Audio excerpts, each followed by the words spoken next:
head. But for anybody that has ever had radiation just goes over a general area, whereas IMRT, they insert a catheter or a port and they administer the chemo cocktail with the radiation directly into that area. So I underwent that for like a year and a half, and I'm standing in front of you, so clearly it works.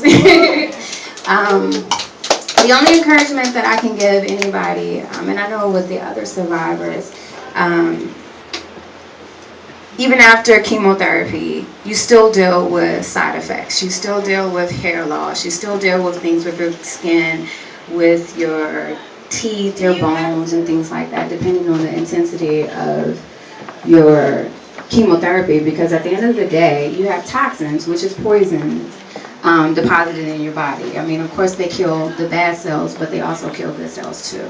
So, long term, sometimes I deal with fatigue, but I think the worst symptom is sometimes you feel guilt because you survived and other survivors didn't.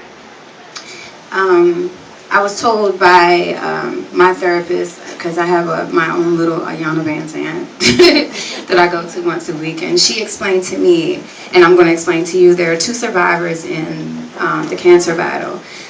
The one that stays and the one that is privileged enough to go to heaven.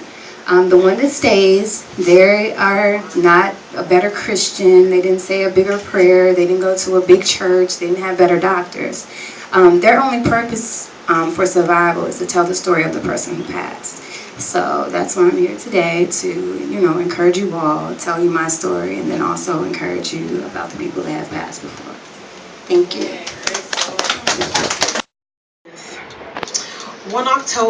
Last October, I was in the restroom in my home bathroom, and I just realized my breast was so sore.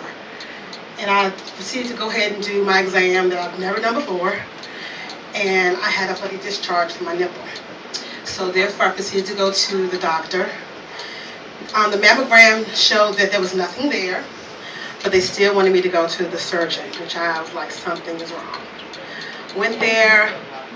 Long story short, I ended up having to have my right breast removed. When he told me the diagnosis, I told him, since the right one has to go, the left one also has to go. I didn't want to face it again, and so I dealt with that. And the first thing that came to really my mind was, they both have to go, and then I thought about my mother, because I was her caregiver, me and my nephew, who's here with me tonight. My mom died of pancreatic cancer just this January passed. So I was her caregiver. 6 months later, I found out I'm facing this.